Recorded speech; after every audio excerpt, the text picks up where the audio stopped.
Si ustedes revisan, la mayoría de las personas pueden soportar una prueba si ven el final. La mayoría de las personas pueden pasar, o es más fácil para ellas pasar por momentos de dificultad o momentos de ansiedad si logran ver el final. Cuando estaba leyendo este texto durante la semana para preparar esta conversación, recordaba que hace muchos años una buena amiga, su novio se había ido a estudiar una maestría a Francia y ella lo esperaba. Durante los 2 años que duró la maestría, ella estuvo con la actitud de esperarle, y después de que se culminaron esos 2 años, el novio desde Francia le hizo una llamada y ella en esa llamada decidió terminar la relación. Y recuerdo que una vez tomándonos un café me contaba, y yo le preguntaba que después de 2 años, ¿qué la había llevado a tomar esa decisión de romper? Y me decía, es que le ofrecieron un trabajo. Y mientras esa espera tenía un término, es decir, mientras él estuviera estudiando, yo sabía que ese estudio tenía un término, que eran 4 semestres, y que entonces si pasaba el primero faltaba menos, si pasaba el segundo faltaba menos. Cuando yo sabía que había un tiempo límite, yo no tenía problema en esperar. Pero el asunto es que ya no está enmarcado en un calendario académico, ya es un asunto que se puede extender indefinidamente, y entonces ya no soy capaz.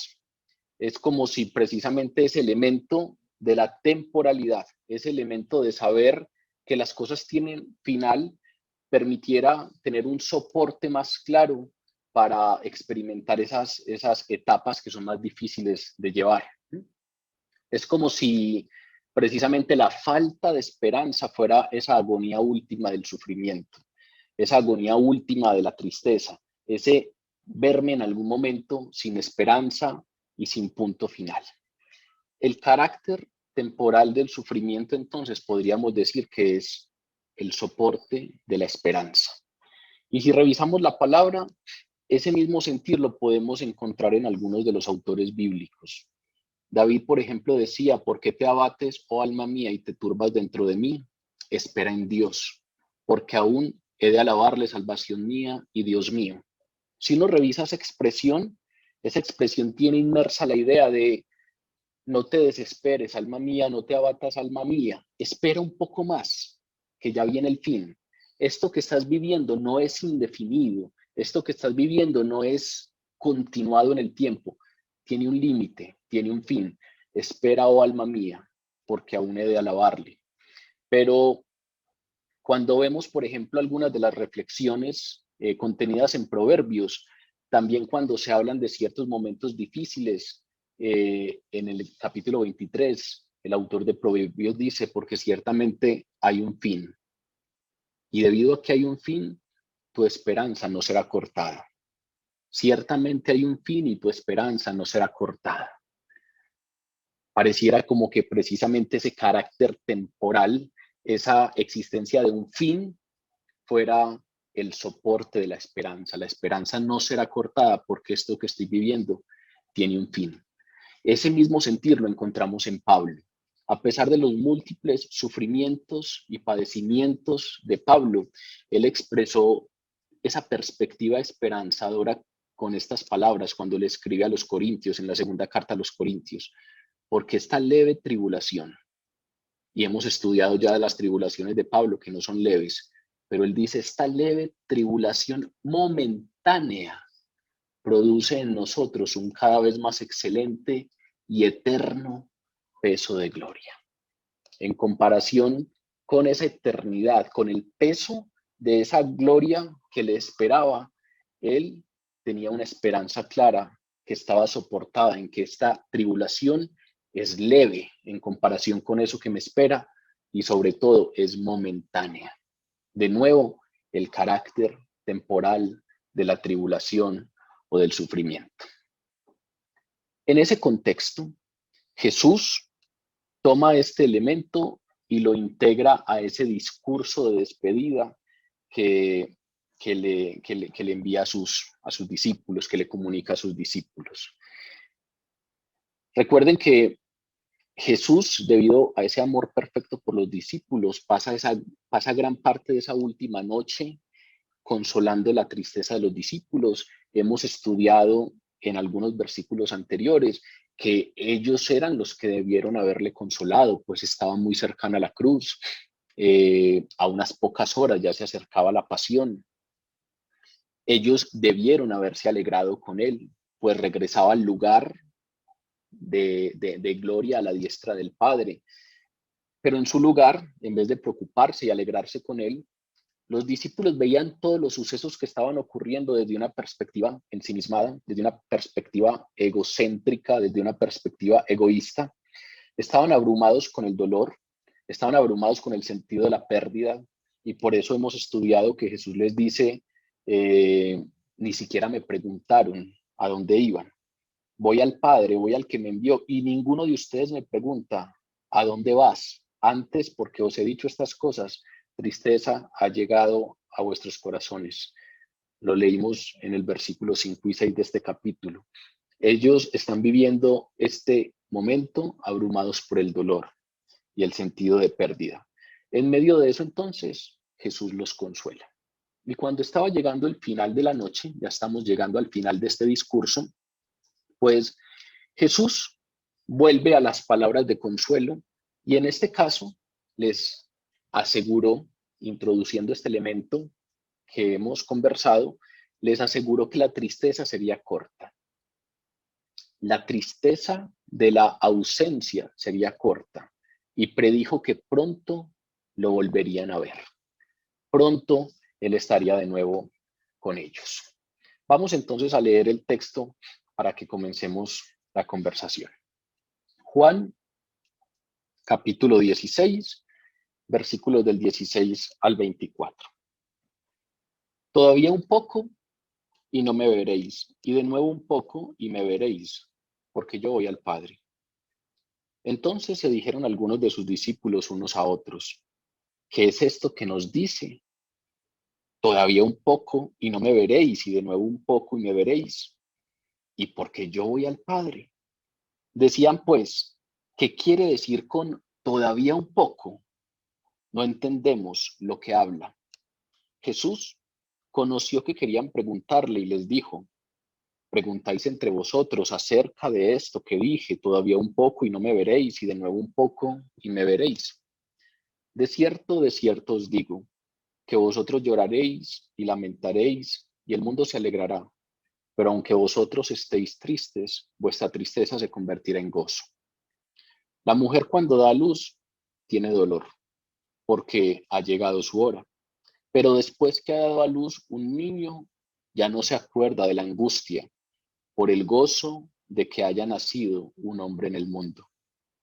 También vosotros ahora tenéis tristeza, pero os volveré a ver y se gozará vuestro corazón y nadie os quitará vuestro gozo. En aquel tiempo, en aquel día no me preguntaréis nada. De cierto os digo que todo cuanto pidiereis al Padre en mi nombre, os lo dará. Hasta ahora, nada habéis pedido en mi nombre. Pedid y recibiréis para que vuestro gozo sea cumplido. Comienza este texto con una especie de predicción de Jesús, una especie de predicción del Señor. Ese primer versículo que estamos estudiando hoy, el versículo 16 dice, todavía un poco y no me veréis, y de nuevo un poco y me veréis, porque yo voy al Padre. Y la clave para entender esta declaración está precisamente en interpretar correctamente los dos usos que se le da a esa expresión todavía un poco. ¿Cuál es el sentido que tiene esa expresión todavía un poco en este versículo? Y precisamente esa es la pregunta que hacen los discípulos. Los discípulos saben que ese todavía un poco hay que saberlo entender. Y adelantándonos un poco, pues en el versículo 18, precisamente ellos van a preguntar, ¿qué quiere decir con todavía un poco? Como que esa expresión todavía un poco es clave para poder entender bien la declaración de Jesús. Y si revisamos, no es la primera vez que nos encontramos esta frase o esta expresión en el Evangelio de Juan. Cuando estudiamos el capítulo 7, en el versículo 33, también se hace referencia a esta expresión y siempre que la hemos encontrado, esa expresión hace referencia al tiempo que quedaba hasta la partida de Jesús. Todavía un poco y ya no estaré con ustedes. En el capítulo 7, versículos 33, el versículo 33, se hace alusión a esta expresión con un término pequeño. Cuando Jesús les dice todavía un poco y ya no estaré con ustedes, se está refiriendo pues al momento en el que termine su ministerio terrenal. Y cuando en el capítulo 7 la menciona, faltaban algunos meses para que llegara la semana de la pasión o el tiempo de la pasión. Y luego en el capítulo 12, versículo 35, vuelve a repetirla, todavía un poco, y también hace alusión a esa partida. Y ya cuando la menciona en el capítulo 12, son solo algunas semanas. Entonces, cuando utiliza esa expresión en el capítulo 7, se refiere a unos meses. Todavía un poco significa unos meses. Y luego cuando la utiliza en el capítulo 12, se refiere a unos días. Pero aquí pareciera que no solamente la utiliza en el mismo sentido que la ha utilizado las dos ocasiones anteriores, porque en las dos ocasiones anteriores se refiere a que falta poco para ya no estar más con ustedes en términos físicos. Aquí, por el contrario, no solamente se queda en ese todavía un poco y no me veréis, sino que añade, y de nuevo un poco y me veréis. ¿Cuál es el sentido que tiene esa expresión? Todavía un poco y no me veréis. Pareciera que esa primera expresión, todavía un poco y no me veréis, sigue haciendo referencia a la partida de Jesús. Porque después de un periodo breve, pues ya los discípulos no le verían y ahora es más breve aún. Faltan solamente unas escasas horas para la crucifixión y faltan unos días para la ascensión. Entonces, pareciera que se está refiriendo a esa partida de Jesús. Después de ese periodo breve, los discípulos ya no le verían físicamente. Pareciera que eso está claro, pero precisamente acabo de mencionar dos episodios que podría uno relacionar con la partida de Jesús. Esa partida a la que se hace referencia con todavía un poco y no me veréis, ¿se refiere solo a la muerte o se refiere también a la ascensión? Es decir, se refiere a ese periodo temporal de unos cuantos días, de 3 días, en que no vieron a Jesús porque no había resucitado, o se refiere a ese todavía un poco y no me veréis ya hablando de la ascensión, porque Jesús ya no estaría físicamente como ellos estaban acostumbrados a tenerlo durante su ministerio terrenal. De esa pregunta, de si se refiere solo a la muerte o a la ascensión, se desprenden algunas interpretaciones de estos versículos. Todavía un poco y no me veréis, y de nuevo un poco y me veréis. Hay una primera interpretación que uno le podría dar a esos versículos y es, la primera se refiere a la muerte, todavía un poco y no me veréis, ahí Jesús está hablando de la muerte, y la segunda, y de nuevo un poco y me veréis, se refiere a la resurrección. Uno podría plantear entonces que está hablando de ese periodo en que no lo verán porque pues no había resucitado. Pero esa perspectiva obviamente limita el primer uso de todavía un poco a la muerte de Cristo en la cruz, no a la ascensión, sino a la muerte de Cristo en la cruz y luego todavía un poco y me veréis. Y el segundo uso de todavía un poco, pues señala esos 3 días entre la muerte y la resurrección.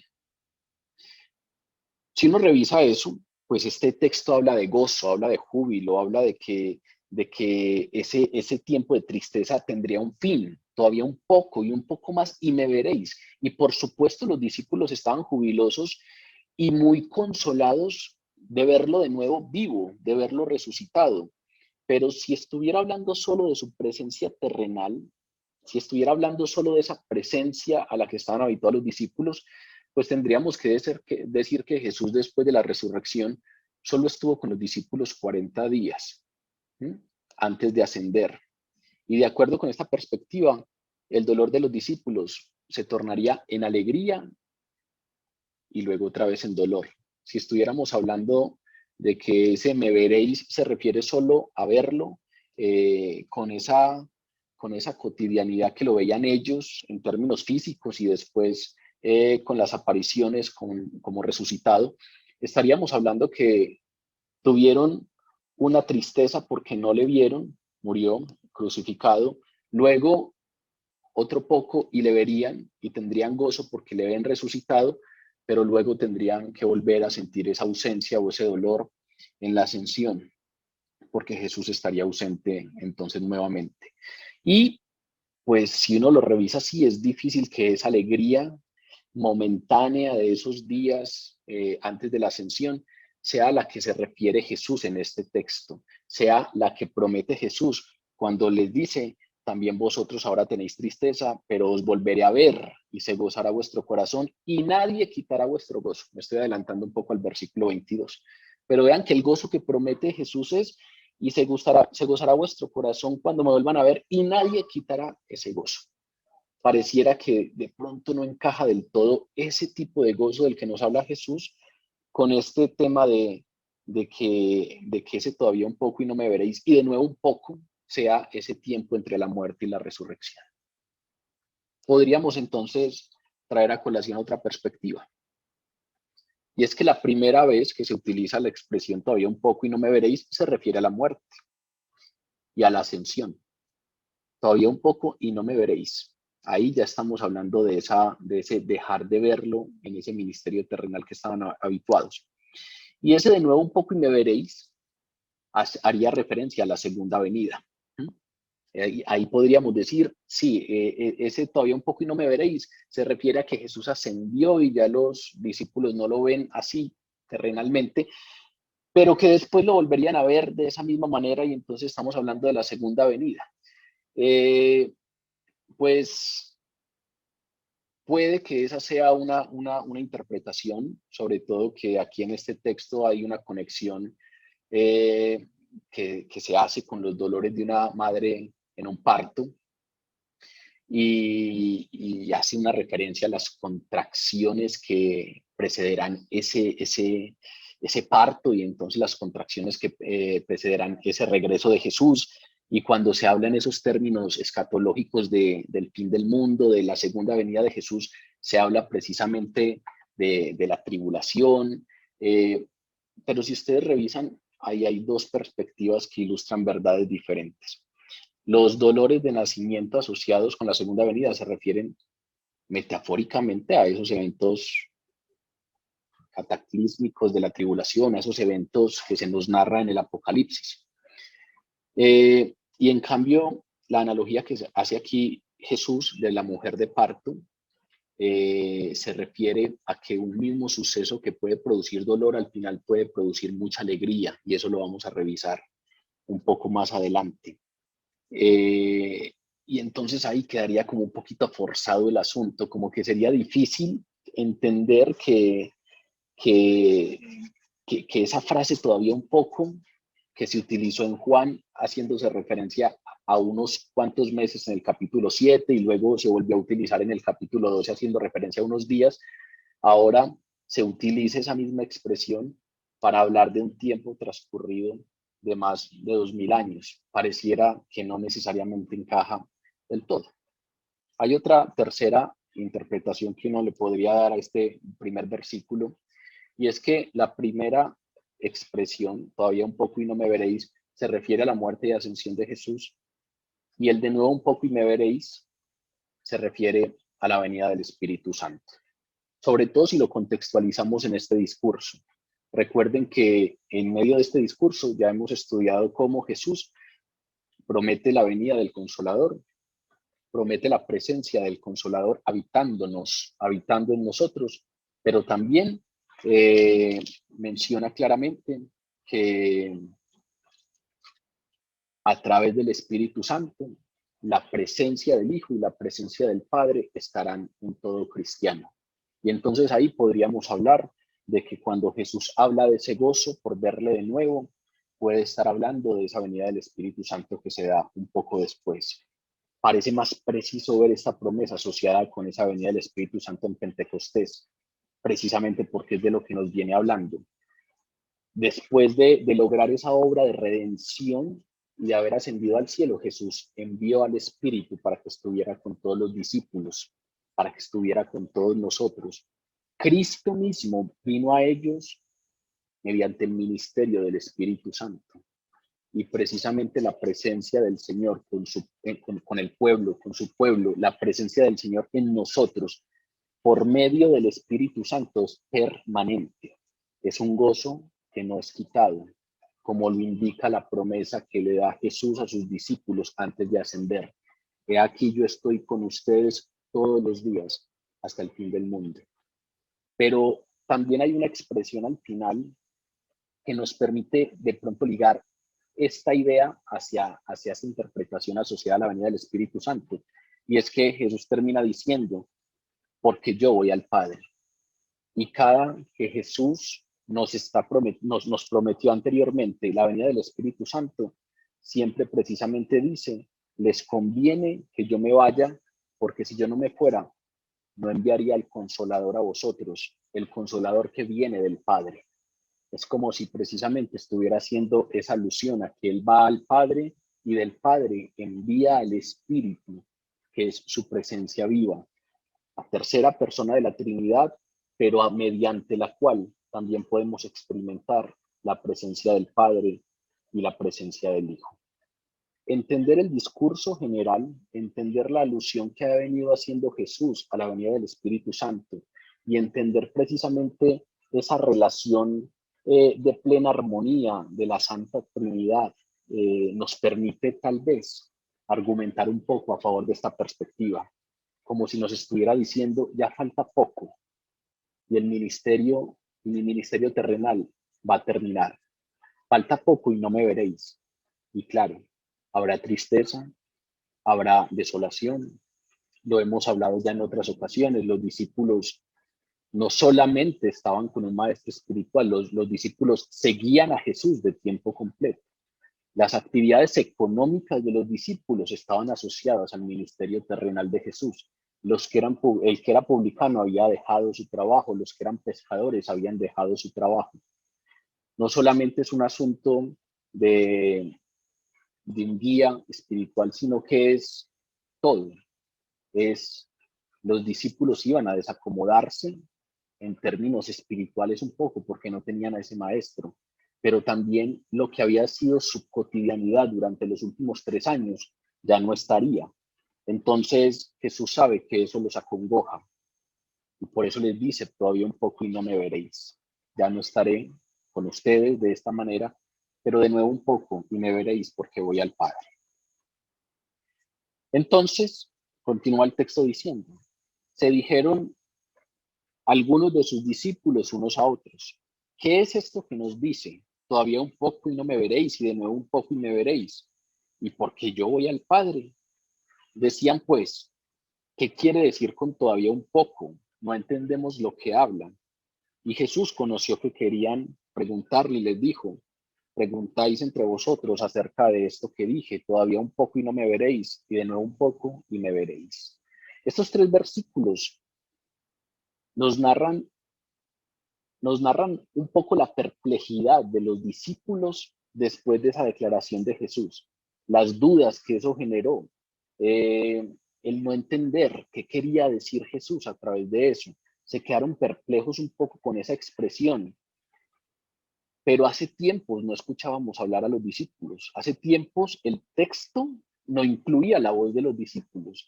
Precisamente, incluso como pregunta, la última vez que habíamos escuchado o habíamos traído a colación una pregunta de uno de los discípulos fue en el capítulo 14, en el versículo 22, cuando Judas, no el Iscariote, ya el Iscariote había salido del lugar, cuando Judas, no el Iscariote, le pregunta, Señor, ¿cómo te manifestarás a nosotros y no al mundo? Porque Jesús les había dicho, en aquel día vosotros conoceréis que yo estoy en mi Padre y vosotros en mí y yo en vosotros. Vean que sigue hablando de esa promesa de la presencia. En aquel día ustedes conocerán que yo estoy en mi Padre. Ahora nos está diciendo, voy al Padre. Y ustedes están en mí y yo en ustedes. El que tiene mis mandamientos y los guarda, ese es el que me ama. Y el que me ama será amado por mi Padre, y yo le amaré y me manifestaré a él. Después de que Jesús acaba de mencionar esto, cuando Jesús dice, y yo le amaré y me manifestaré a él, es decir, ese me verá, ese percibirá mi presencia, que es de lo que nos está hablando en los versículos de hoy. Cuando Jesús les menciona esto, Judas, no el Iscariote, tiene dudas y entonces le pregunta, Señor, ¿cómo te manifestarás a nosotros y no al mundo? Y Jesús le responde. Esa es la última vez que habíamos traído a colación una pregunta de los discípulos. Aquí de nuevo Juan en su narración integra preguntas de los discípulos. Entonces se dijeron unos a otros, ¿qué es esto que nos dice? Todavía un poco y me veréis y de nuevo un poco y no me veréis porque voy al Padre. ¿Qué quiero decir eso?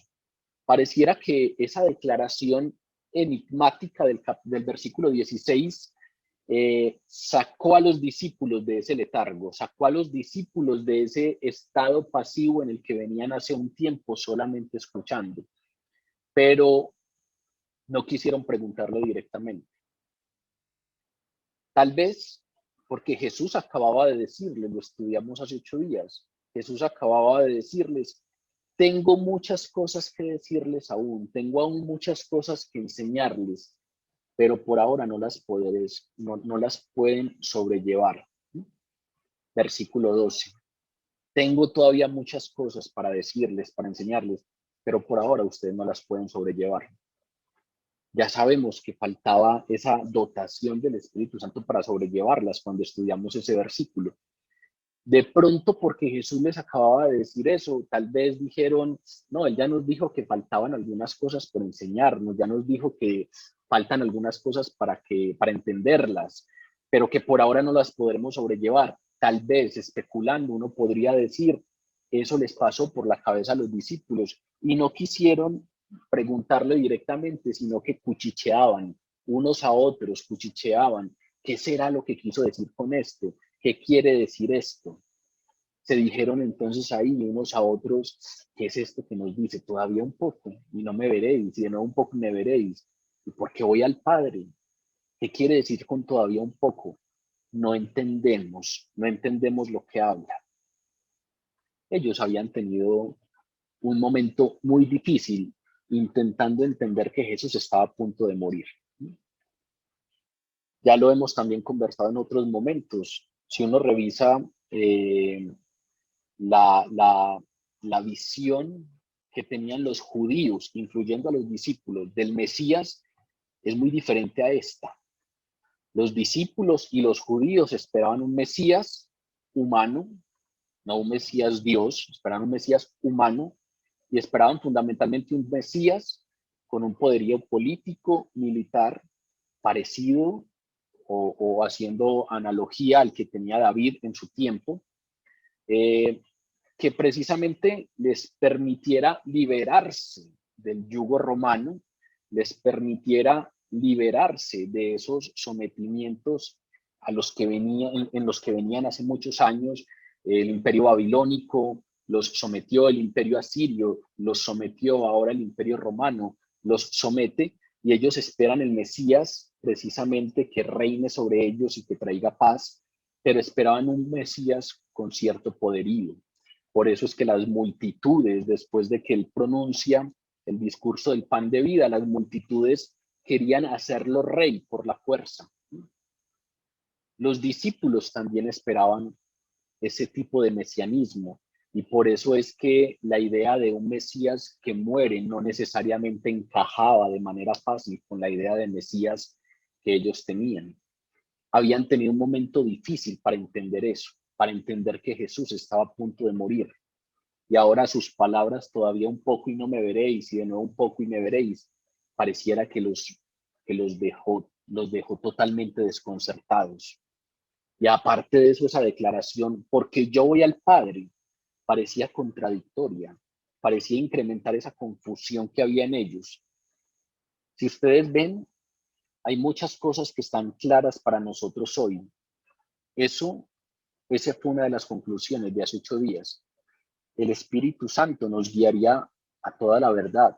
Hasta el momento en donde estamos, este ministerio terrenal de Jesús, ahí había gran parte de la verdad de nuestra redención y de nuestra salvación que no había sido revelada.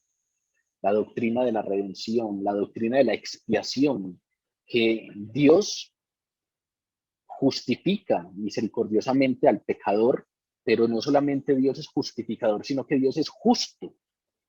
Y entonces, siendo justo, no va a cometer injusticia con la propia ley, Y entonces solo un Dios misericordioso podría planear un plan de redención, valga la redundancia, de este tipo, en donde Él, para justificar al pecador, pues viene y asume el pecado en carne propia y termina siendo justo con la ley, satisfaciendo las demandas de la ley, pero al mismo tiempo justificando al pecador. Eso hoy tal vez para nosotros es más claro para algunos que para otros, pero algo de claridades tenemos acerca de ello porque es de lo que nos han hablado constantemente, de Jesús muriendo en la cruz por nuestros pecados, de Jesús como único camino al Padre, de la sangre de Jesús como pago por todas nuestras faltas. Pero lo que tal vez es claro hoy para nosotros, porque tenemos esa revelación de la verdad a través del Nuevo Testamento, era para los discípulos en su momento totalmente misterioso. Ellos no conocían eso. Ellos no tenían claridad acerca de ese plan de redención. Ellos no necesariamente tenían claridad acerca de cómo se daría ese nuevo pacto. Los profetas lo habían anunciado. En aquel tiempo haré un nuevo pacto que no estará sobre tablas de piedra inscrito, sino que la escribiré en el corazón de los hombres. Ese pacto que no fue sellado con sangre de animales, sino con la sangre de Jesús, la sangre preciosa de Jesús. Eso para ellos era misterioso. Si Jesús desea fundar un reino mesiánico, tal vez eso es lo que ellos se preguntaban, si el Mesías viene a fundar un reino mesiánico, ¿por qué se va? Y si lo que no quiere es fundar un reino mesiánico, ¿por qué regresará? Es muy probable que ese asunto de todavía un poco y me veréis y de nuevo un poco y no me veréis, porque voy al Padre, que tal vez es algo confuso para nosotros, sea mucho más misterioso o haya sido mucho más confuso para los discípulos. ¿Por qué se va? Si lo que quiere es, si es el Mesías, si es el Mesías prometido que viene a reinar, si es el Mesías prometido que viene a traernos la paz, ¿por qué se va? No necesariamente estaba clara la perspectiva de que la primera venida de Jesús no era a juzgar, sino a llamar en misericordia a los pecadores. Eso que nosotros tal vez hoy tenemos algo más de claridades al respecto, para ellos era confuso. Y por eso cuchicheaban, y por eso se preguntaban y se decían unos a otros, ¿qué quiere decir con todavía un poco? ¿Y qué quiere decir con que voy al Padre? ¿Y qué quiere decir con que un poquito y no me veréis, y un poco más y me veréis? Pero entonces Jesús, en su omnisciencia, conoció que los discípulos querían preguntarle,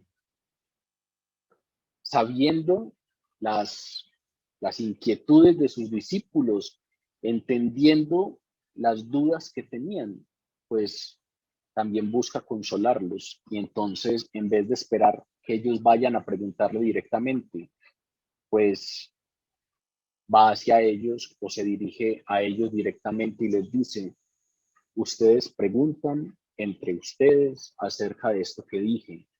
Se están preguntando ahí en medio de ustedes acerca de lo que dije, todavía un poco y no me veréis, y de nuevo un poco y me veréis. Tomó la iniciativa y consoló a los discípulos respondiendo preguntas no formuladas. Toma la iniciativa para dar consuelo, toma la iniciativa incluso cuando los discípulos no están confiados de venir y expresar esas dudas. En su omnisciencia sabe qué hay en el corazón de ellos y consuela incluso respondiendo preguntas no formuladas. Se le viene a uno un poco a la cabeza esas palabras que da Dios a través del profeta Isaías, en el capítulo 65 del libro de Isaías. Y antes de que ustedes clamen, yo les responderé. Y mientras aún estén hablando, yo ya los habré oído. Como esa iniciativa total que toma Dios para relacionarse con nosotros, para dar respuesta a nuestras oraciones, para dar consuelo a nuestros corazones. Y entonces, lo que sigue del texto nos habla un poco de esa respuesta de Jesús. Y Jesús, para responderles a los discípulos esas dudas que los estaban aquejando, utiliza una parábola ilustrativa. En estos 3 versículos siguientes, del 20 al 22, Jesús da respuesta a esas preguntas, a esas incógnitas, utilizando ahí una parábola para ilustrar un poco la idea. Dice: de cierto os digo, que vosotros lloraréis y lamentaréis, y el mundo se alegrará. Pero aunque vosotros estéis tristes, vuestra tristeza se convertirá en gozo. La mujer, cuando da luz, tiene dolor, porque ha llegado su hora. Pero después que ha dado a luz un niño, ya no se acuerda de la angustia por el gozo de que haya nacido un hombre en el mundo. También vosotros ahora tenéis tristeza, pero os volveré a ver y se gozará vuestro corazón y nadie os quitará vuestro gozo. Esa respuesta de Jesús comienza con una expresión que la hemos estudiado muchas veces y que es muy característica del Evangelio de Juan. De cierto os digo. Hace rato no la leíamos, pero recuerden que es muy reiterada en este Evangelio, que en griego es amén, amén. Esa frase solemne, amén, amén, de cierto, y que también ya sabemos que se utiliza para subrayar la importancia de lo que viene. Cada que se introduce una frase, cada que se introduce una idea con ese amén, amén, pues se está dando a entender que lo que viene tiene una importancia superlativa, es un asunto de peso. La respuesta entonces que nos da Jesús, que le da Jesús a los discípulos y a través de ellos a nosotros, es una respuesta de peso. De cierto os digo. Vosotros lloraréis y lamentaréis y el mundo se alegrará. Pero aunque vosotros estéis tristes, vuestra tristeza se convertirá en gozo. Lo primero que les dice Jesús en respuesta es que ellos, los seguidores de Jesús, pronto estarían llorando y estarían lamentando la muerte, la crucifixión de Jesús. Pero nos vuelve a hablar del mundo. Recuerdan que precisamente finalizando el capítulo 15, Jesús empieza a hacer un contraste entre los que son de Dios y los que son del mundo. Recuerdan cuando en ese capítulo 15 anterior Jesús dice: si el mundo los aborrece, sabed que a mí me aborreció antes que a ustedes. Si ustedes fueran del mundo, el mundo amaría lo suyo, pero porque no soy del mundo, antes yo os elegí, por eso el mundo os aborrece. Jesús ya en diferentes ocasiones nos ha hablado de esa separación de estado, de ese ser del mundo o ser de Dios, de ese abrirme a la vida conforme a los parámetros de ese sistema mundo o abrirme a la vida a partir de Dios. Servir con mi vida a los parámetros de ese sistema mundo o servir con mi vida a Dios. Luego, más adelante, aquí mismo en el Evangelio de Juan, en la oración sacerdotal, Jesús reiterará esta separación, orando por nosotros. No te pido que los saques del mundo, sino que los protejas del mal. Ellos no son del mundo, así como yo tampoco soy del mundo. Jesús claramente habla de que Él no es del mundo y que los suyos, sus discípulos, no son del mundo. No están ligados a ese sistema mundo. Están en el mundo, lo dice claramente en la oración sacerdotal. No te pido que los saques del mundo, sino que los protejas del mal. Están en el mundo, pero las formas de pensar tienen que ser distintas. Por eso Pablo dice: cambia tu manera de pensar para que cambie tu manera de vivir. Tenemos que pensar distinto a cómo se piensa en el sistema mundo. Nuestros parámetros de bienestar, nuestras maneras de percibir el bienestar en nuestra vida no pueden ser las mismas que las que nos vende ese sistema mundo. El encontrar contentamiento en la voluntad de Dios solamente se encuentra precisamente en armonía con Dios y con su espíritu, no en armonía con ese sistema mundo que muy seguramente nos lleva más a estar en el centro, nos lleva más a querer que todo gire en torno a nosotros, que todo nos dé la razón, que todo pueda ser controlado por nosotros, que todo se haga conforme a nuestro querer, que todo se haga conforme a nuestra conveniencia, a nuestros caprichos, cuando precisamente, como va a terminar este texto y como ya lo hemos estudiado en otros momentos, ese no ser del mundo, sino ser de Dios, tiene todo que ver con encontrar sentido a través de Dios, con encontrar sentido en estar en su voluntad, con encontrar deleite en ese estar en su voluntad, en ese que no se haga mi voluntad, sino la tuya, en ese reconocer que tengo un Señor y que cuando yo me reconozco con un Señor, tengo que reconocerme como siervo y el siervo hace lo que su Señor le dice y también reconocerme en el amor de Dios como hijo, pero como hijo que está delante de su Señor. Aquí vuelve y recalca esa idea de mundo y de hijos de Dios. De cierto os digo que ustedes, mis seguidores, los míos, llorarán y se lamentarán, pero el mundo se alegrará.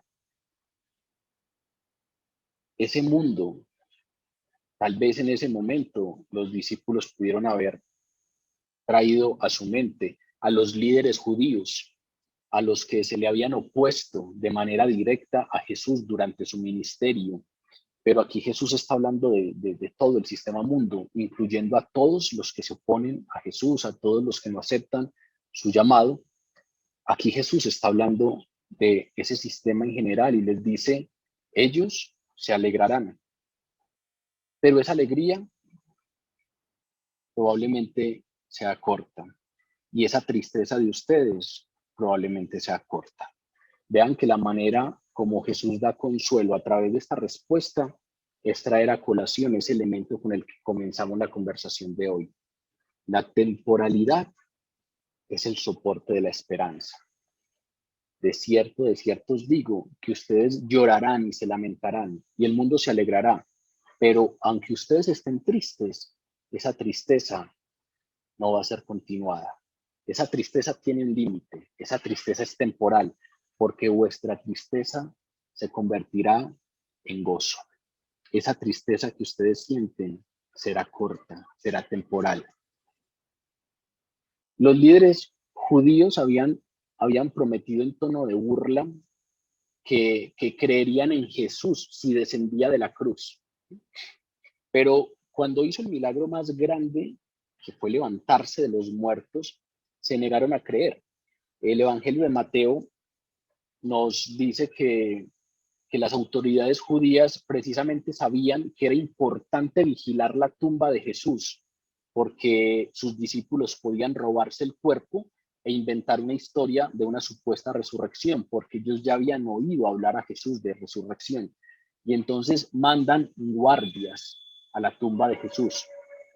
Y Mateo, en el capítulo 28, nos narra que después de que se da la resurrección, no solamente fueron testigos de la resurrección las mujeres y algunos de los discípulos en ese primer momento, sino que los guardias fueron testigos de que esa tumba estaba vacía y salieron corriendo a las autoridades judías y les declararon todo. Y dice el capítulo 28, versículo 11 de Mateo, que las autoridades judías convinieron darles dinero con tal de que no contaran a nadie lo que había sucedido y que por el contrario dieran peso a lo que se iba a divulgar, que era que ellos se habían quedado dormidos y en la noche habían venido los discípulos de Jesús y habían robado el cuerpo.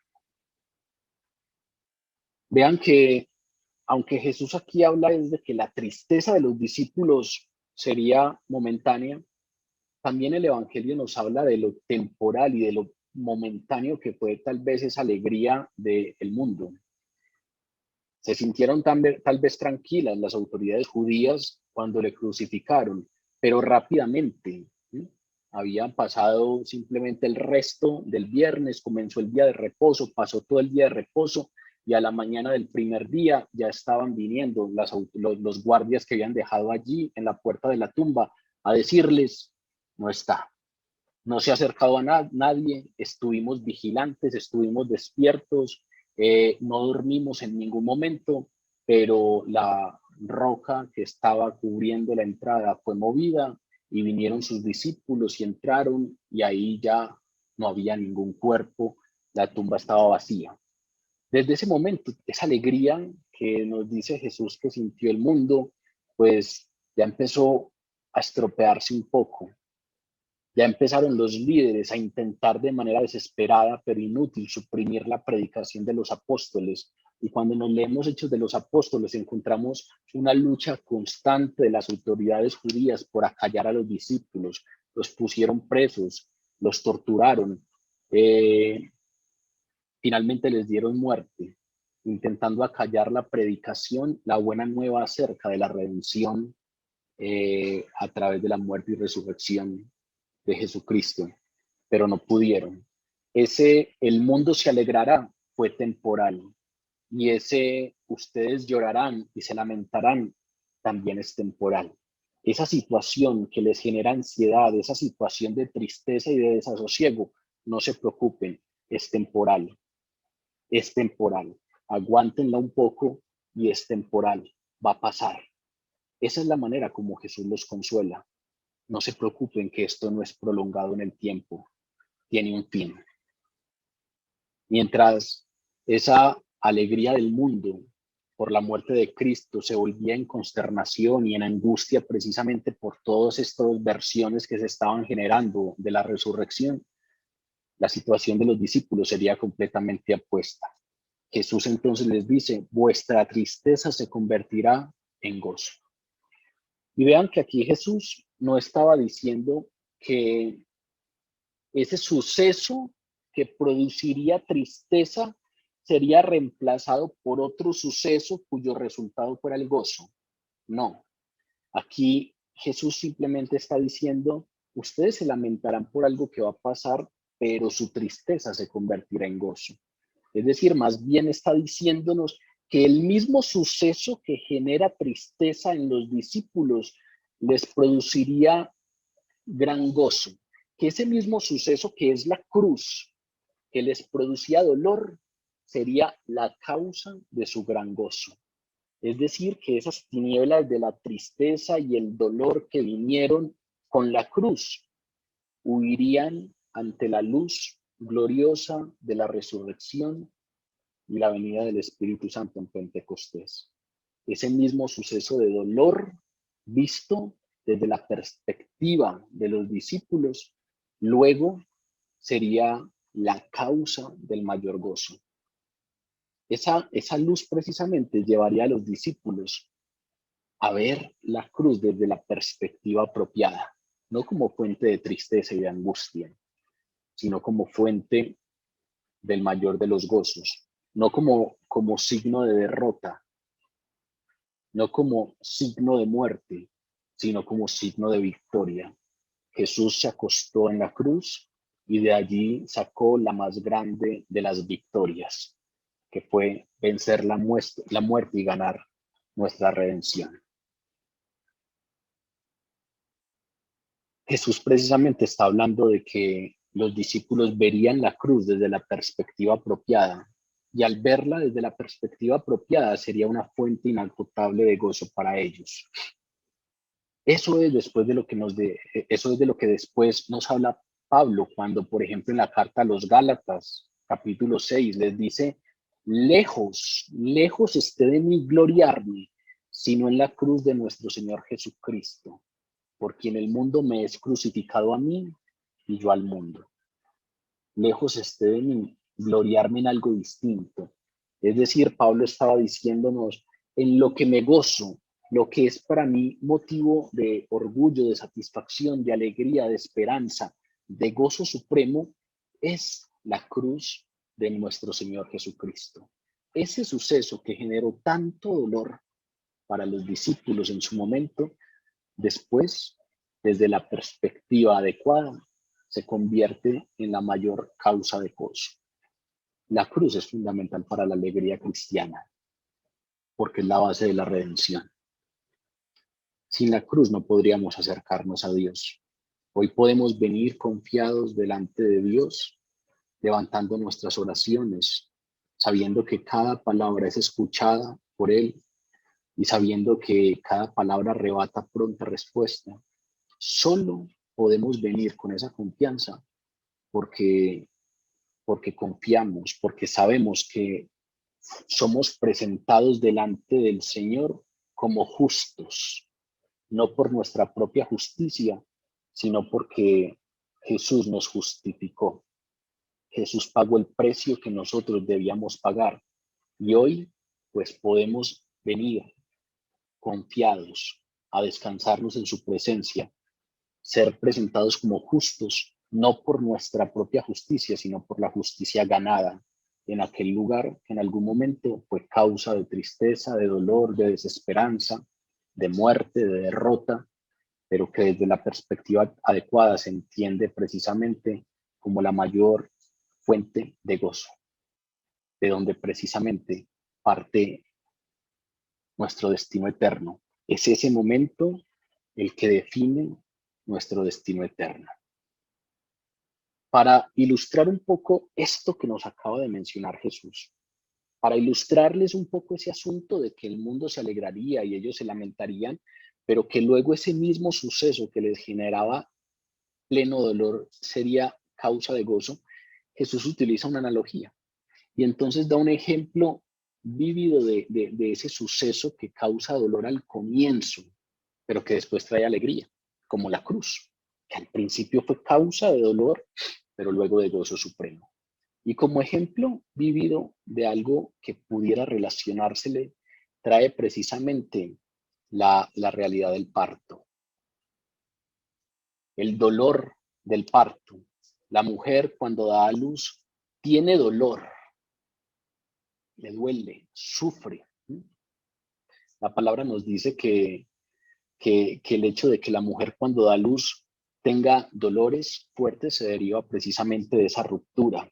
Por allá en el capítulo 3 de Génesis se registra que Dios le dijo a la mujer, y multiplicaré en gran manera los dolores de tus preñeces y con dolor darás a luz a los hijos.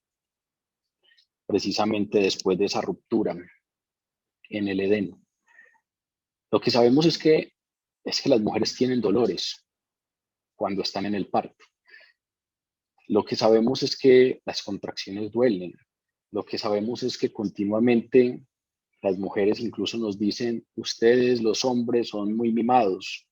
Nunca les ha tocado experimentar el dolor de un parto. No estamos seguras si ustedes lo soportarían. Entonces lo que nos consta, aunque no lo hemos experimentado en carne propia los hombres, y bueno, las mujeres que no han dado a luz, es que un parto duele. Tanto las que lo han experimentado como los que no, y las que no, sabemos que un parto duele. Pero Jesús aquí entonces hace alusión a eso que duele tanto y dice, la mujer cuando da luz tiene dolores porque le ha llegado la hora, pero después que ha dado a luz ya no se acuerda de la angustia, ya no se acuerda de todo ese dolor. Por el gozo de que le haya nacido un bebé, por el gozo de tener una mujer, un hombre, de haber traído una mujer, un hombre al mundo. Es como si dijera, la alegría que se siente después opaca completamente el dolor.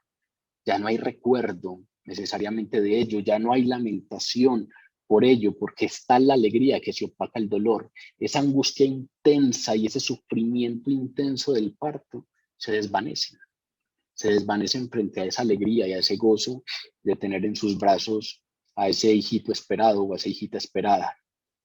Así en el mismo sentido, aunque los discípulos tendrían tristeza a corto plazo, podrían consolarse en esa promesa del Señor. Os volveré a ver y se gozará vuestro corazón. También vosotros ahora tenéis tristeza, dice el versículo 22, pero os volveré a ver y se gozará vuestro corazón y nadie quitará vuestro gozo. Esa alegría de la mujer cuando tiene en sus manos a ese hijito esperado, esa alegría la compara a Jesús, esa alegría que hace que se desvanezca el dolor y que se desvanezcan los recuerdos de la angustia que precedió el instante del parto. Esa misma alegría la relaciona Jesús con: ustedes tienen tristeza, pero os volveré a ver. Es temporal, no se preocupen, sienten tristeza, pero os volveré a ver y se gozará vuestro corazón y nadie os quitará ese gozo. Los discípulos podían consolarse en la promesa del Señor: los volveré a ver y se gozará vuestro corazón. Si ustedes revisan en los versículos 16 y 19 de este fragmento que estamos estudiando, Jesús había dicho que los discípulos lo verían. Todavía un poco y no me veréis, y de nuevo un poco y me veréis. Los discípulos le verían. Luego en el versículo 19 nos dice: Jesús conoció que querían preguntarle y les dijo: preguntáis entre vosotros acerca de esto que dije, todavía un poco y no me veréis, y de nuevo un poco y me veréis. Antes nos había dicho que los discípulos le verían a él. Ahora cambia un poco el sentido de ese asunto. Puede que parezca un cambio insignificante, pero cambia el sentido y puede ser importante meditar un poco en ese cambio de sentido. También vosotros ahora tenéis tristeza, pero os volveré a ver. Aquí ya no habla de que los discípulos le verían. Aquí les dijo que él los volvería a ver, que él los vería a ellos. Y hay algo interesante en eso de saberse visto por Dios. ¿Recuerdan cuando Agar, la sierva de Sara, esposa de Abraham, es expulsada, es echada por Sara después de que nace Isaac? Agar e Ismael están en el desierto y ya estaban a punto de morir, y entonces se le aparece el ángel del Señor y le dice que el niño no morirá y que hará de él también una nación. Y es muy interesante porque Agar ahí no tiene esperanza. Dice la palabra que ella simplemente ya se abandona a que el desierto la mate, a ella y a su hijo, a morir deshidratada bajo ese calor intenso. Pero ni siquiera fue ella la que vino y entregó una palabra, ni siquiera fue ella la que pidió auxilio, sino que se le presenta a Dios. Y después de que conversa ella con Dios, ella se siente vista, se siente que le importa a alguien, siente que Dios no es indiferente a su situación, que Dios no es indiferente a sus necesidades.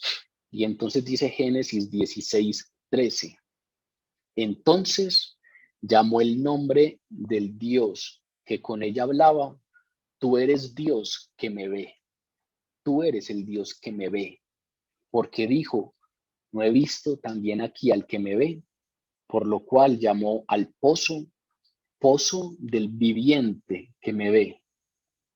He ahí está entre Cades y Bered. Para Agar, Dios era el viviente que me ve. Cuando estaba en esa angustia que no le veía fin, que creía que esa iba a ser su angustia final, que allí estaría su muerte, se sintió vista por Dios.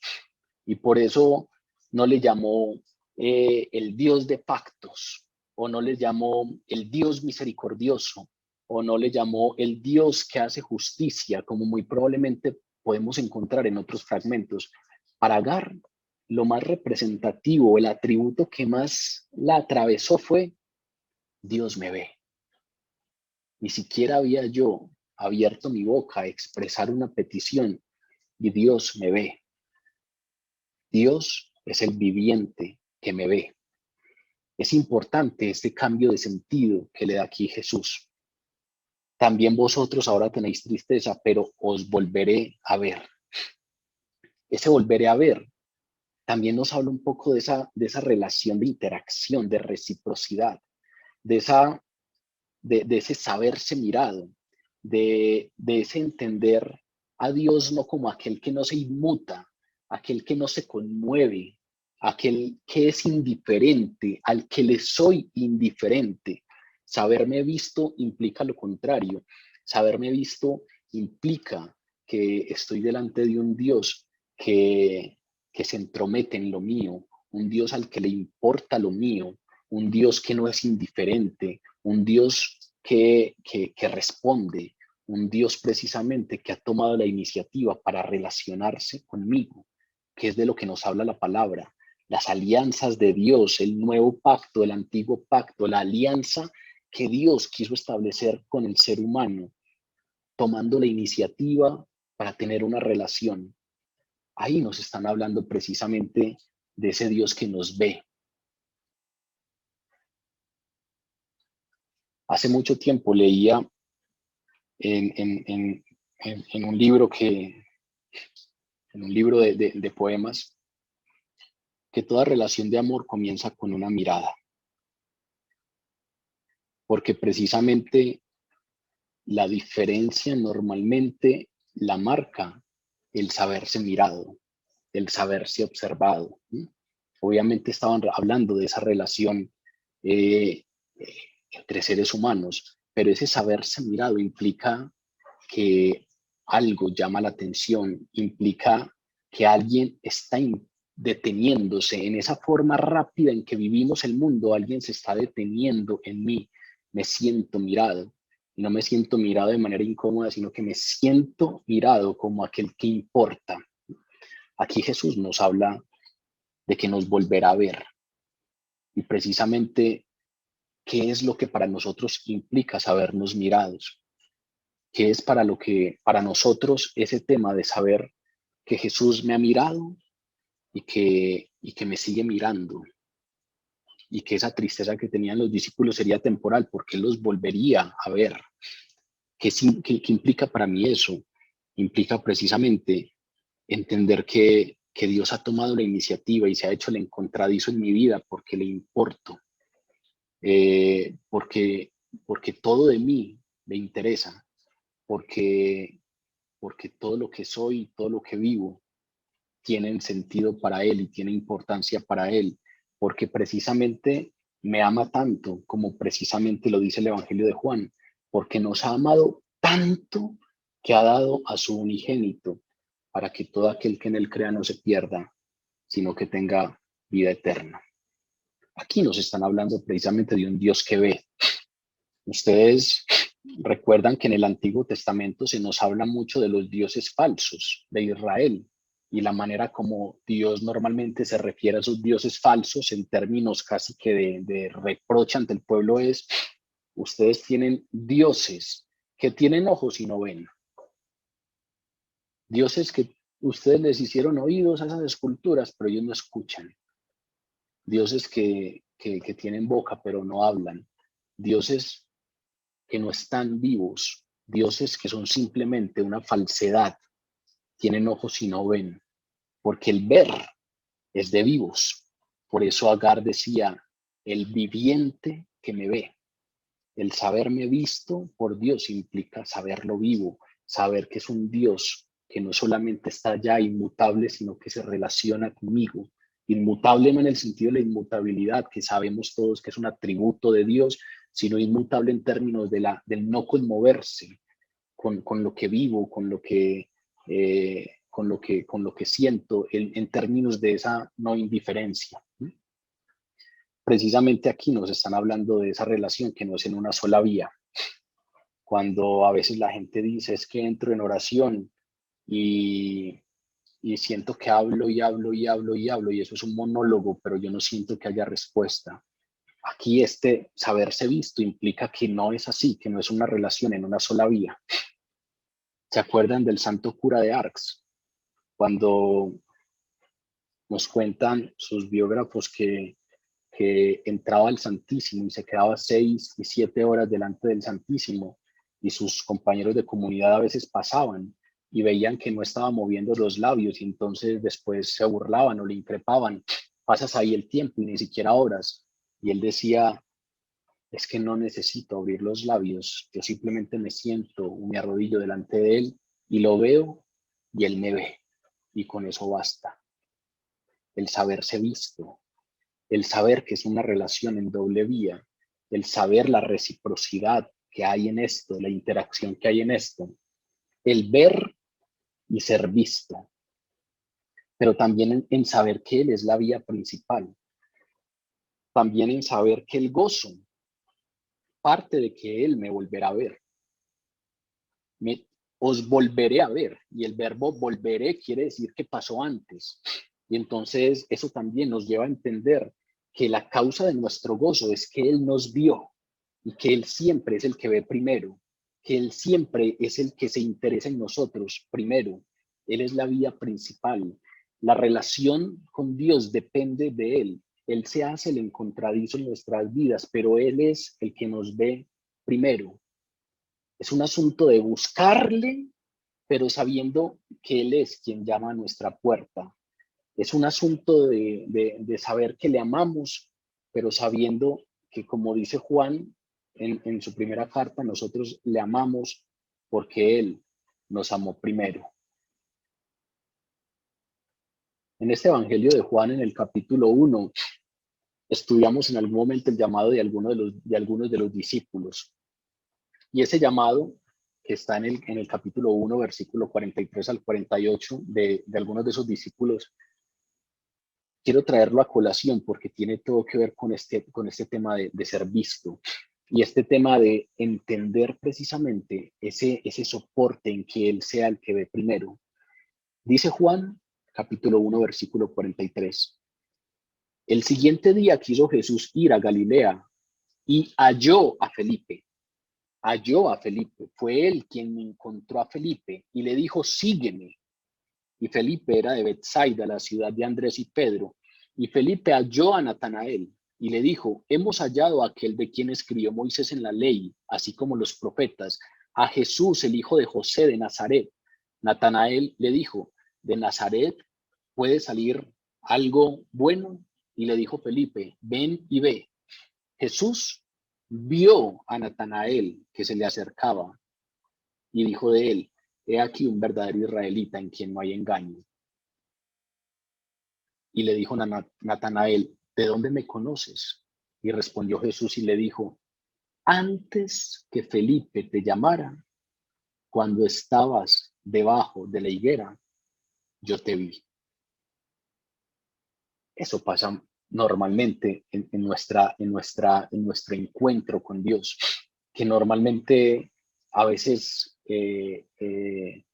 lo relacionamos con alguien que nos llamó, obviamente alguien que nos invitó a un grupo, alguien que nos invitó a una Eucaristía, lo relacionamos con que yo busqué o a través de una catequesis o a través de una lectura. Pero vean qué interesante lo que aquí Jesús le dice a Natanael. El que llamó a Natanael fue Felipe. Felipe fue, lo invitó, le dijo, incluso después de ese comentario irónico de Natanael, de Nazaret puede salir algo bueno, Felipe insistió, ven y lo ves con tus propios ojos. Y luego Jesús le dice, es que antes de que te llamara Felipe, cuando estabas debajo de la higuera, yo te vi. Y todas las relaciones de amor comienzan con ese ser visto. Todas las relaciones con Dios comienzan con ese ser visto. La relación de Dios, de Jesús con los discípulos, comenzó con ese verlos. Y ahora les dice, ustedes ahora tienen tristeza, pero yo los volveré a ver. Y se gozará vuestro corazón, y nadie os quitará vuestro gozo. Es saberse visto por Dios, la fuente del gozo. Es ese proceso de conocer, pero al mismo tiempo saberme conocido por Dios, sabiendo precisamente que el conocimiento que Él tiene de mí es lo más importante y fundamental para que yo pueda conocerle, que Él conociéndome tal y como me conoce, es el que ha permitido situaciones específicas para que yo le conozca.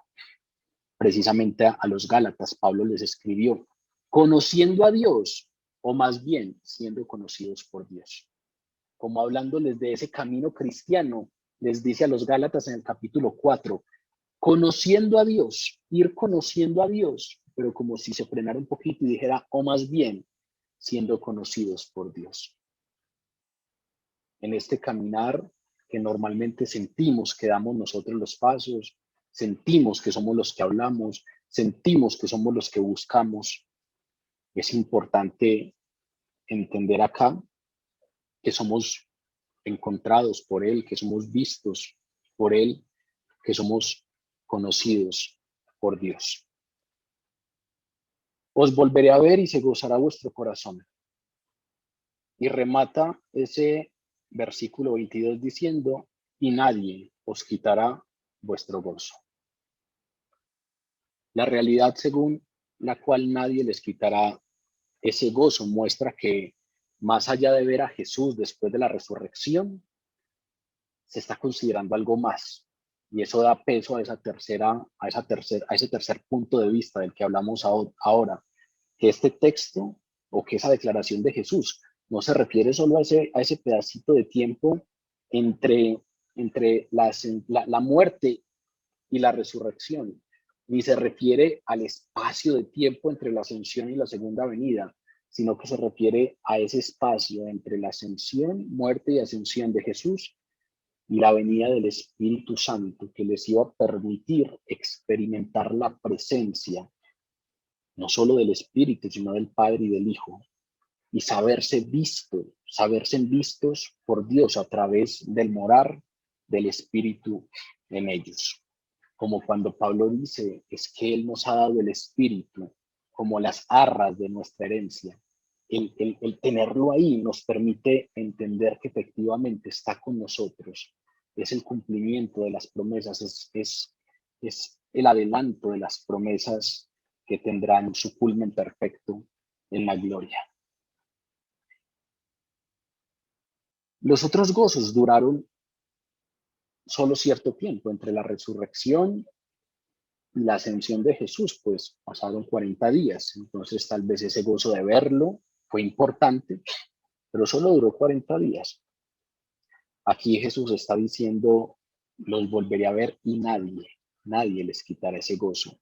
Esa alegría, ese gozo de los discípulos producido por el Espíritu Santo sería permanente, porque nada puede deshacer las obras de la gracia en la vida de los creyentes, realizadas mediante el poder de la cruz.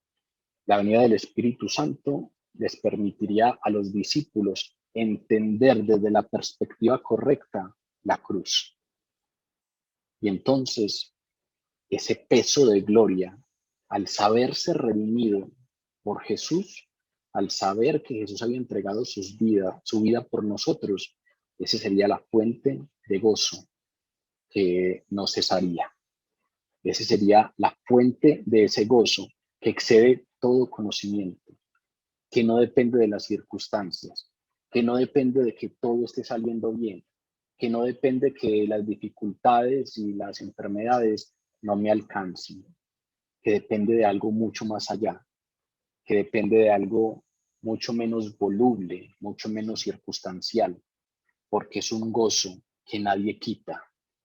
No es el gozo de que siente la persona enamorada, pero que ante la traición cesa. No es el gozo que siente la persona cuando está viviendo una nueva experiencia excitante, pero que eso que era novedoso se vuelve corriente con el tiempo y ese gozo cesa. No es el gozo que siente una persona, pero que la primera dificultad que se encuentra en el siguiente paso lo hace cesar. Este es el gozo que nadie quitará. Se gozará vuestro corazón y nadie quitará vuestro gozo. Es lo que algunos estudiosos del Nuevo Testamento han llamado la extraña joya del contentamiento cristiano. Cuando Pablo decía, sé vivir en la abundancia, sé vivir en la escasez, con todo y por todo estoy satisfecho. Porque no dependo de esas circunstancias, porque no dependo de esos eventos temporales, porque aún las tribulaciones producen un cada vez mayor peso de gloria. Finalmente, termina el texto en sus últimos 2 versículos a través de una promesa. Jesús continúa diciéndoles a sus discípulos: en aquel día no me preguntaréis nada. De cierto os digo que todo cuanto pidieseis al Padre en mi nombre, os lo dará. Hasta ahora nada habéis pedido en mi nombre. Pedid y recibiréis, para que vuestro gozo sea cumplido. Cuando los discípulos vean al Señor nuevamente y esa tristeza que sentían se vuelva en gozo, nos dice aquí Jesús que ellos no preguntarán nada. Eso de nuevo nos sugiere que probablemente no está hablando del tiempo entre la muerte y la resurrección, ni entre la resurrección y la ascensión. Porque si revisamos los textos bíblicos que nos narran acerca de esos periodos, durante esos 40 días que transcurrieron entre la resurrección y la ascensión, los discípulos se hicieron muchas preguntas. En esos días Jesús estuvo hablándoles acerca del reino y ellos tenían muchas preguntas. Pero después de la venida del Espíritu Santo, en el día de Pentecostés, ellos no volverían a preguntar a Jesús. Si ustedes se acuerdan de lo que hemos estudiado previamente, ya anteriormente Jesús nos había dicho que vendría el Espíritu Santo y revelaría toda la verdad. Ese revelar toda la verdad precisamente habla de que después de la ascensión de Jesús, los discípulos no le preguntarían al maestro como solían hacerlo, que venían y le preguntaban a Jesús: explícanos la parábola que estuvo muy confusa, no la entendimos. Eso no lo volverían a hacer, sino que después de la venida de Pentecostés, ellos no tendrían ese Jesús ahí presente en términos terrenales para preguntarle, pero tendrían el Espíritu Santo como morador, como residente en ellos y como maestro de verdad.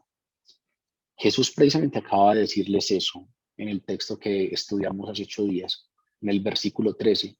Cuando venga el Espíritu de verdad, Él los guiará a toda la verdad, porque no hablará por su cuenta propia, sino que hablará lo que oyere y os hará saber las cosas que habrán de venir. Hace 8 días, abordando ese tema, trajimos a colación aquel texto de la primera carta de Juan, capítulo 2, cuando Juan escribe en esa primera carta, en esa primera epístola: pero vosotros tenéis la unción del Santo. Juan le está hablando a la iglesia cristiana. Ustedes tienen la unción del Santo, el Espíritu Santo, y conocéis todas las cosas a través del Espíritu Santo. Pero la unción que vosotros recibiste de Él permanece en vosotros y no tenéis necesidad de que nadie os enseñe. Así como la misma unción os enseña todas las cosas y es verdadero y no es mentira, según ella os ha enseñado, permaneced en Él. Ahí Juan precisamente está hablando de esa fuente de verdad que es el Espíritu Santo. Y hace 8 días hablamos que eso no quiere decir que no tengamos que ser diligentes viniendo a la presencia de Dios para conocerle. Y eso no quiere decir que no seamos diligentes en el estudio de la palabra, porque precisamente la palabra es uno de los medios a través de los cuales el Espíritu Santo nos revela la verdad. Fue inspirada por el Espíritu Santo.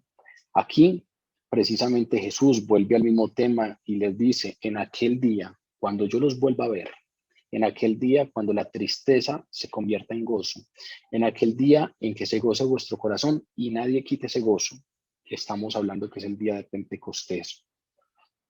En aquel día no me preguntaréis nada. No me preguntaréis nada. A la larga los discípulos entenderían. La presencia del Espíritu les haría entender por qué murió Jesús. ¿Cuál fue la razón? ¿Por qué Jesús necesitaba morir? ¿O por qué era necesario, que Jesús muriera para que nosotros pudiéramos ser justificados? ¿Por qué no simplemente Dios chasqueaba los dedos y decía: listo, los perdono? ¿Qué implicaba eso en términos de la justicia divina?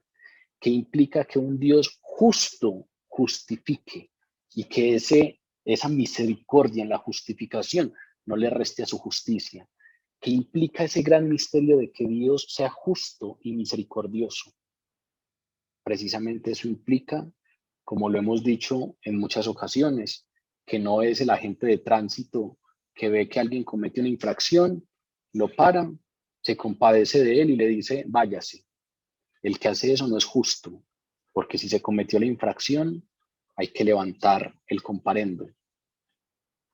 Jesús se parece más al agente de tránsito, que alguien se pasa el semáforo en rojo, el agente lo ve, lo para, le dice cometió una infracción y usted es acreedor a un comparendo, pero que se extiende en misericordia con esa persona por alguna razón y le dice, listo, maneje con más cuidado la próxima vez, váyase, no lo vuelva a hacer, pero no rasga el comparendo, sino que lo dobla, lo mete en su bolsillo y al otro día madruga y va y lo paga. Porque hay que hacer justicia. Si se cometió una infracción, eso genera un comparendo y ese comparendo debe ser pagado. El rasgar el comparendo y simplemente lavarse las manos, tal vez tiene que ver con misericordia, pero no tiene que ver con justicia. ¿Qué implica? Que un Dios justo se extienda en misericordia con los pecadores y los justifique. Eso no era claro para los discípulos, pero a la larga, con la presencia del Espíritu Santo, cuando vino el Espíritu Santo, ellos lo entendieron. Cuando vino el Espíritu Santo, se levantó Pedro a predicar. Y solo esa primera vez ya eran 5,000 los conversos. Entendieron ese misterio de la redención, ese misterio de la expiación. Entendieron eso que les parecía tan confuso. Yo voy al Padre, el Padre es en mí y yo en él. Todas las cosas que yo hablo, les decía Jesús, son aquellas que he oído hablar al Padre. Todas las obras que hago son las que el Padre me dio para que hiciese. Esa relación tan confusa de Jesús con el Padre se haría clara con la venida del Espíritu Santo. Y ellos se darían cuenta que era para su provecho que Jesús ascendiera y les enviara al Espíritu Santo, tal y como él lo había anunciado. En verdad os digo, os conviene que yo me vaya, porque si no me fuera el Consolador no vendría a vosotros, mas si me fuere lo enviaré. Nos dice en el versículo 7 de este capítulo que estamos estudiando. Ellos se darían cuenta de eso, de que era verdad, entenderían por qué convenía que Jesús se fuera y que viniera el Espíritu Santo. Toda esa clarificación de la cruz, de la resurrección, por parte del Espíritu Santo, les fue revelada, la entendieron y nos la dejaron consignada en el Nuevo Testamento. Y hoy podemos venir a Él y entender la doctrina de nuestra redención, por qué Jesús murió, cómo se dio ese pacto de familiaridad con el cual yo hoy puedo ser parte de la familia de Dios, hijo adoptivo de Dios. Eso que ellos no entendían, lo entendieron después de que vino el Espíritu Santo. De cierto os digo, continúa diciendo Jesús, que todo cuanto pidieras al Padre en mi nombre os lo dará. No solamente en aquel día no me preguntaréis nada, sino que otra vez introduce algo con esa misma declaración, esa misma fórmula que antecede a esas declaraciones de importancia. De cierto os digo. Viene una verdad importante. Todo es importante, pero recalca la importancia de esta frase con ese amén, amén. Todo cuanto pidieres al Padre en mi nombre, os lo dará. Todo cuanto los discípulos pidieran al Padre en el nombre de Cristo, el Padre se los daría. Es la tercera vez en esta noche en la que Jesús está hablando con sus discípulos, en la noche del Jueves Santo. Es la tercera vez que en este sermón de despedida Jesús les declara tal verdad. Si ustedes van al capítulo 14, versículo 13, van a encontrar la misma exclamación. Y todo lo que pidieres al Padre en mi nombre, lo haré para que el Padre sea glorificado en el Hijo. Si se van al capítulo 15, versículo 16, van a volver a encontrar la misma declaración. No me elegiste vosotros a mí, sino que yo os elegí a vosotros y os he puesto para que vayáis y llevéis fruto y vuestro fruto permanezca, para que todo lo que pidiereis al Padre en mi nombre, Él os lo dé. Y ahora por tercera vez en esta noche, Jesús declara la misma verdad, subrayando su importancia inmensa. Todo lo que pidan al Padre en mi nombre, os lo dará. Es la tercera vez que lo repite, por lo cual ya lo hemos estudiado en las dos ocasiones anteriores, pero vale la pena subrayar de nuevo el sentido. Orar en el nombre de Jesús no es usar el nombre de Jesús como una fórmula al final de todo. Hacer una oración y terminarla diciendo por nuestro Señor Jesucristo, amén. O hacer una oración y terminar diciendo en el nombre de Jesús, amén. No significa solo eso. Es más, no significa eso. No quiere decir que esté mal rematar las oraciones con ello, pero orar en el nombre de Jesús no significa utilizar una muletilla al final como un ritual clavado ahí al final de todas las oraciones y que si digo ese ritual aseguro el éxito de la oración. Si no lo digo no me escucha, pero si digo ese pedacito al final, entonces aseguro el éxito de la oración. Orar en el nombre de Jesús, lo hablamos en algún momento, implica entender qué significa ir en nombre de alguien, como el embajador que va en nombre de una nación, de un presidente, lo representa, como el embajador que va en nombre del rey, como aquel que precisamente representa porque se identifica con aquel al que representa. Orar en el nombre de Jesús es precisamente orar conforme a Cristo, es armonizar con Cristo y con su voluntad y orar conforme a eso. Precisamente el embajador va y transmite el querer del rey. El embajador va y transmite el mensaje del presidente. No va y hace acuerdos en contra de lo que el presidente quiere. Si hiciera eso, pues sería destituido de inmediato, porque un embajador habla en nombre de. Jesús aquí nos está diciendo, hablen con el Padre en nombre mío. Y hablar en nombre mío no solamente es la expresión, sino el ponerme de acuerdo. El embajador, antes de ir a aquella reunión en donde va a representar a su presidente o a su mandatario o a su rey, pues tiene que acordar con él, tiene que ponerse de acuerdo, tienen que estar en sintonía para poder ir y hablar en nombre de él. Orar en nombre de Jesús implica eso, implica estar conforme a, implica armonizar con, implica estar en sintonía con Jesús y con su voluntad. Es afirmar la dependencia total en Cristo para suplir todas las necesidades. Es saber que es su voluntad lo que Él ha pensado para mí, para nosotros, lo mejor para mi vida y no solamente como una muletilla que repetimos diciendo, no se haga tu voluntad sino la mía, sino entenderme como alguien miope de vista, que no soy capaz de ver más allá de mis narices, que el mañana es una sorpresa para mí. En cambio, estoy con un Dios para el cual el mañana no es sorpresa, con un Dios que tiene propósitos, que no tiene miradas netamente cortoplacistas.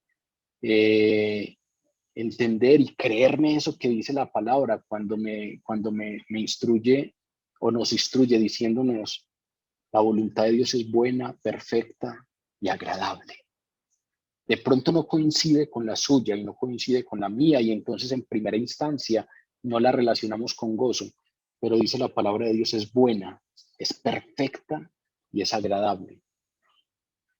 Implica eso, implica venir a esa oración y orar en el nombre de Jesús. Conlleva la idea de tener esa convicción, conlleva la idea de que lo que Él tiene para mí es lo que más me ha de convenir, conlleva la idea de poder con confianza decirle lo que siento, lo que pienso y lo que quiero, pero también sobrecogerme y descansarme en su soberanía, sabiendo que lo que Él tiene para mí, lo entienda o no lo entienda en ese momento, es lo que más me conviene, porque todas las cosas suceden para el bien de los que le aman. Pero no solamente eso, sino que implica anhelar que esa respuesta que estoy pidiendo le glorifique. Si ustedes ven el primero de los versículos que leímos, es muy claro en ello. Cuando en el versículo 14:13 leemos, y todo lo que pidiereis al Padre en mi nombre, lo haré para que el Padre sea glorificado en el Hijo. La razón, el propósito final de esa oración en el nombre de Jesús es que esa respuesta glorifica a Dios. Esa respuesta no es una respuesta solo egocéntrica, no es una respuesta solo en función de mi conveniencia, no es una respuesta solo en función de mis caprichos, sino que es una respuesta que glorifica a Dios. Dios es glorificado en esa respuesta. Y tal oración era nueva para los discípulos. Por eso remata el texto Jesús diciéndoles: hasta ahora nada habéis pedido en mi nombre. Pedid y recibiréis para que vuestro gozo sea cumplido. Hasta ese momento no habían pedido nada en el nombre de Jesús. O lo habían pedido directamente a Jesús porque Jesús estaba ahí con ellos, o habían orado al Padre. Jesús les había enseñado a orar. Cuando vayan a orar, oren así: Padre nuestro que estás en los cielos. La oración dirigida al Padre. Hasta ese momento ellos no habían orado de otra manera. Pero ahora Jesús les decía: pidan, oren en mi nombre y recibirán. Y luego añade esa promesa final, esa promesa bendita, para que vuestro gozo sea cumplido. La oración respondida con base precisamente en esa obra terminada de Jesús, con base en ese surgimiento de la vida obediente, porque cuando hablamos de redención también hay que hablar de santificación.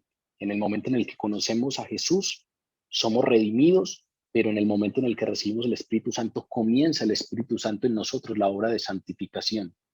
Entonces, así como no hay merecimiento en nosotros para la redención, no quiere decir eso que no somos llamados a la obediencia. Precisamente por sus frutos les conoceréis. La presencia del Espíritu en nosotros, la nueva naturaleza de la que nos habla la palabra, implica que nuestros frutos son diferentes. Otra vez hablando de esa relación ese contraste entre el mundo y los hijos de Dios. Aquí estamos precisamente hablando que cuando oramos en el nombre de Jesús, esa respuesta a la oración, esa oración que es respondida y que es respondida con base en algo, y es en que Jesús ha terminado su obra. Es decir, yo puedo venir a orar en el nombre de Jesús porque Jesús me justificó, y puedo venir a orar en el nombre de Él porque estoy en sintonía con Él, porque estoy en armonía con Él, porque anhelo su voluntad, porque anhelo su señorío sobre mi vida. Eso implica entonces no solamente la obra terminada de Jesucristo, sino el surgimiento de la vida obediente, en la que, claro, en ocasiones caemos, en las que, claro, en ocasiones resbalamos, pero ya la desobediencia no es nuestro hábito, no es nuestro estilo de vida. Claro, seguimos pecando, nos deslizamos y nos caemos, pero como dice Juan en la primera carta, intenten ser santos como nuestro Dios que es santo, pero si pecan, sepan que tienen un abogado en el cielo. Eso también hace parte de la vida obediente. El levantarme sabiendo por quién me puedo levantar.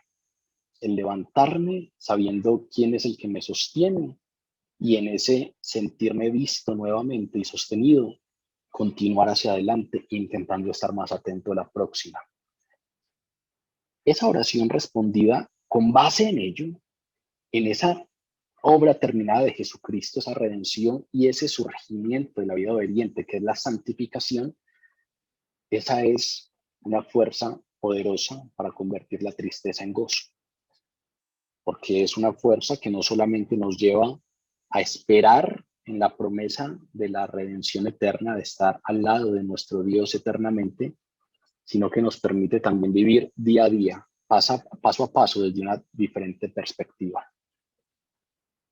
la perspectiva de venir y descansar en Dios y saber que soy visto por Él y saber entonces que estoy acá solo por su obra redentora y que el fruto o la respuesta de mi parte es la obediencia y que entonces ese caminar en obediencia no necesariamente comulga con los parámetros de bienestar del mundo, sino que comulga con los parámetros de bienestar que me plantea Dios en su palabra, que me plantea Dios y es la voluntad de Dios es buena, perfecta y agradable.